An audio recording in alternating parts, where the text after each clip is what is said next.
Alors, du monde de la culture, bien entendu, qui a été la richesse de notre chère Égypte durant l'année 2021 et qui restera pour l'année 2022 avec encore et encore une resplendissance et une fluorescence de la culture et les thèmes. Un autre thème qui est cher au cœur des Égyptiens, bien sûr, c'est le football.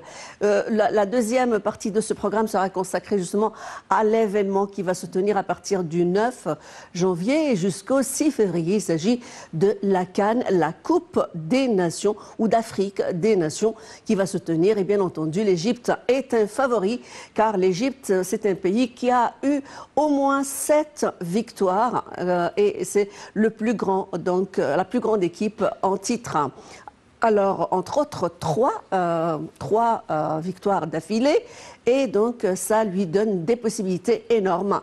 Alors, pour parler du pronostic, de comment ça va se faire, cette coupe, l'organisation de l'équipe nationale et aussi les enjeux et les défis, nous avons le plaisir de recevoir à bord Tariq Fekri, qui est notre commentateur sportif. Alors, bonjour, bonne fête et bonne année. Bonjour, allô? Oui, je vous écoute, je vous reçois très bien. Bonjour à tout le monde, bonjour à Maïk TV, bonjour à tous les téléspectateurs et bonjour et bonne année, bonne et heureuse année à tout le monde. Alors, nous aussi, nous vous souhaitons nos meilleurs voeux à l'occasion de la nouvelle année. Merci d'avoir eu la gentillesse d'accepter notre invitation ce matin. Alors, comme je viens de dire, le peuple égyptien aime la culture, le chant, mais aussi il aime le sport. Bien sûr, cette Coupe des Nations africaines est aussi un événement sportif de grande importance que les Égyptiens attendent. Parlez-nous un petit peu des perspectives ou le pronostic des chances de la coupe, pour la coupe égyptienne de la sélection nationale égyptienne. En bref, la sélection nationale égyptienne qui participe dans cette prochaine CAN avec le nouvel entraîneur Carlos Queirochi, avec un changement de staff qui se déroule à proximité de 3 mois avant la CAN, et beaucoup de changements au niveau de l'équipe nationale avec des nouveaux joueurs qui atterrissent en équipe nationale pour la première fois, qui gagnent la confiance du nouvel entraîneur Carlos Queirochi. Bon, du point de vue du classement des 25 joueurs qui ont été sélectionnés pour partir à la CAN, Carlos Queirochi est le seul entraîneur qui a la responsabilité de ses choix, d'après ce que nous avons su dans les coulisses de l'équipe nationale, qui est le seul. Oui, mais il a été quand même critiqué pour le nombre. Vous avez parlé de 25 nombre, bien joueurs. sûr, et pour des noms qui sont partis, et pour des noms qui ont été sélectionnés pour la première fois pour une compétition de la CAN, pour des noms qui ont été sélectionnés pour la première fois aussi, sans oublier aussi qu'il y a des noms qui ont été pas sélectionnés aussi, mais l'entraîneur Carlos Queirochi a déclaré hier en équipe nationale, hier lors d'une déclaration à la presse, qu'il est responsable de ces choix. Et pour la première fois, ça va être une responsabilité énorme qu'il va quand même endosser. Alors, parlez-nous un petit peu des meilleurs joueurs qui vont être à l'avant-fiche de cette compétition. Nos équipes, elles vont se confronter avec les nations africaines. Comment? Quels sont les favoris aussi sur le plan interafricain?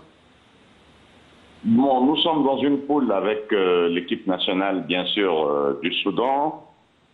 Et on aura le match contre le Soudan, une équipe que nous avons déjà affrontée dans plusieurs rencontres, pour plusieurs CAN passées. Et déjà, l'histoire qui... Allô, Tariq Fekri, je sais pas, la ligne a été donc coupée. Peut-être on aura l'occasion de le retrouver un peu plus tard. On est toujours en train de parler justement des aspirations du peuple égyptien, comment le sport lui fait tellement plaisir, avec bien entendu aussi les grands exploits des Égyptiens, de l'équipe nationale égyptienne au niveau de cette grande compétition. tant attendu. Alors, on a retrouvé encore une fois, on ne veut pas vous perdre, Tarek Fekri. Encore une fois, alors, parler du pronostic. Alors, ces groupes, quels sont les plus forts sur le plan interafricain que nous pouvons redouter et les autres qui sont un peu plus simples? Sur le plan africain, sans oublier bien sûr toutes les sélections, il n'y a pas de sélections qui sont faibles dans cette CAN, parce que cette CAN qui a été organisée avec des circonstances très difficiles, avec plusieurs réunions au niveau de la Fédération internationale de football, avec des dirigeants du football mondial qui voulaient annuler cette CAN pour les compétitions européennes qui se déroulaient, parce que, comme vous savez bien sûr, la plupart des stars africaines qui se trouvent dans les championnats européens et qui évoluent dans des grands clubs européens, qui n'ont pas voulu les dirigeants du club qui n'ont pas voulu que cette CAN se joue. Donc c'est une CAN qui s'est jouée jusqu'au dernier moment. Les réunions de la CAF, les réunions de la FIFA, et la décision a été prise pour jouer la CAN. Bon, pour l'équipe nationale égyptienne, je trouve que l'équipe nationale égyptienne a une opportunité, est une équipe qui est très forte. Sans oublier, bien sûr, que nous avons aussi... Mohamed Salah, il va être parmi les nôtres. Bien sûr, on a Mohamed Salah qui est le meilleur joueur du monde en ce moment, qui fait partie des 10 meilleurs joueurs du monde en ce moment. On a Mohamed El Neni qui est à Arsenal. On a la première sélection de la CAN pour certains joueurs, si on va parler de Marwan Hamdi, qui est pour la première fois le joueur du Zamalek qui a été sélectionné pour sa première CAN. Si on va parler aussi du choix de Kerouchi, qui a été très bizarre et qui a été critiqué par la presse aussi, de ne pas prendre Tarek Hamed avec lui cette fois-ci dans la CAN. Oui, justement, je voulais vous parler justement, Tarek Fekri, pourquoi certaines personnes qui auraient quand même pu soutenir, augmenter ou fortifier les chances de l'équipe nationale ont été disqualifiées par l'entraîneur. Bon, comment vous expliquez ? Le choix final et la décision finale et la responsabilité finale, comme je vous l'ai dit dans le début, qui est sur Carlos Queirochi. Et personne du staff de l'équipe nationale ne savait déjà le classement jusqu'au dernier moment. Et c'était lui seulement qui savait le classement. Ça, c'était depuis les coulisses de l'équipe nationale qu'on a pu avoir ces nouvelles. Et c'est un point de vue d'un entraîneur. Chaque entraîneur, comme vous le savez, a son point de vue. Oui, bien sûr. Voilà justement, du moment qu'il est en plein début, comme vous venez de le dire, à son effectif, quelles sont ses lettres de créance?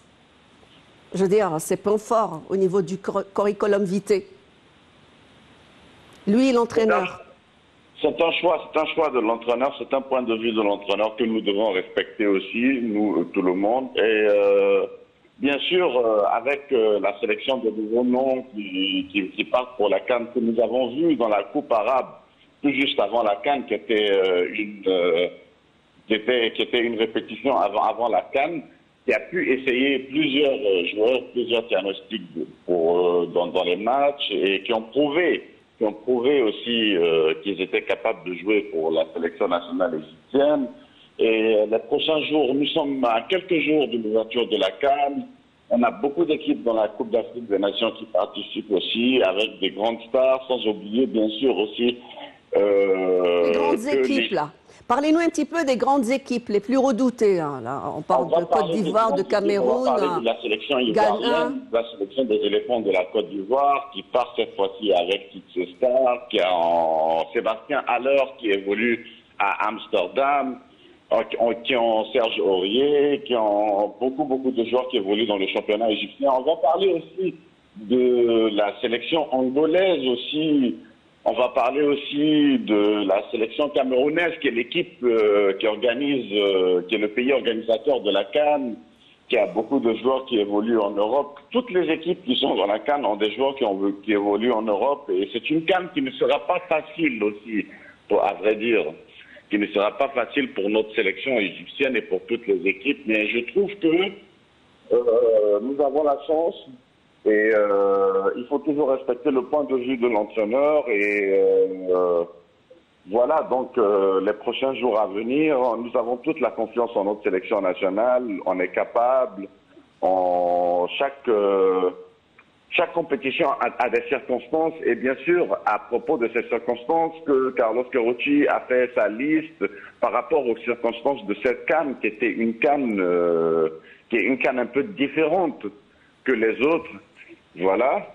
Oui, en fait, en parlant bien sûr de mesures, les mesures deviennent de plus en plus draconiennes avec la présence d'Omicron et les défis sanitaires.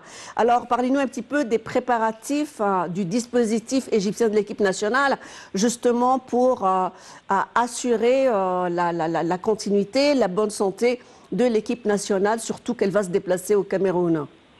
Bien sûr, l'équipe nationale est très bien équipée médicalement. L'équipe nationale a pris tous ses soins sanitaires, bien sûr, avec l'épidémie qui se déroule dans le monde, comme vous savez, l'épidémie du Covid. Bon, des bonnes préparations ont été faites. Actuellement, l'équipe nationale est en regroupement au Caire. Première séance d'entraînement était hier sur le stade du Caire sans les deux internationaux de l'Angleterre, Mohamed Salah et Mohamed Nani, qui doivent arriver dans quelques heures. Et des précautions ont été très bien prises, voilà, du côté médical. Et le docteur de l'équipe nationale, docteur Maguette, qui en parle hier dans la déclaration, a déclaré que des précautions ont été très bien prises pour la sécurité de nos joueurs, pour la santé de nos joueurs. Et ce que nous voulons maintenant, c'est à Carlos Queirochi d'aller au Cameroun et de prouver avec la liste, voilà, et d'arriver au quart et au demi-finale de cette compétition, parce que nous sommes une équipe nationale qui est très grande, nous sommes une sélection qui a déjà remporté la Coupe d'Afrique 3 fois en affilée, avec une génération, bien sûr, qui a changé. Mais avec cette nouvelle génération, nous avons aussi 2 ou 3 joueurs qui sont des meilleurs joueurs du monde, qui sont très connus. Bon, on espère la bonne chance à notre sélection nationale pour cette CAN. Et voilà, c'est tout ce que je peux dire, quoi. En tous les cas, c'était trop positif ce que vous venez de dire. Merci pour ce commentaire, Tarek Fekri. Vous avez été donc rayonnant. On est investi de plein d'espoir. Tout d'abord, merci à vous et joyeuse année 2022 à vous. Et on souhaite la bonne chance à l'équipe nationale. Merci Tarek d'avoir été en notre compagnie. Voilà donc avec ces aspirations, avec c'est aussi cette énergie trop positive, avec ces chances qui sont augmentées de l'équipe nationale qui a déjà réussi à avoir 3 victoires d'affilée. C'est la nation la plus titrée au niveau de la CAN, la Coupe des Nations. La Coupe d'Afrique des Nations. Sur ce, nous arrivons à la fin de cette nouvelle édition, première édition de Bonjour l'Égypte pour l'an 2022. Je vous souhaite encore meilleurs vœux pour cette une année pleine de bonté, joie, prospérité et de don à l'autre, comme a dit aussi le président Fattah al-Sisi, la première dame. Donner à autrui serait peut-être le slogan le plus tendre et le plus cher à nos cœurs. Merci à vous. Et à demain, une autre équipe de Bonjour l'Égypte.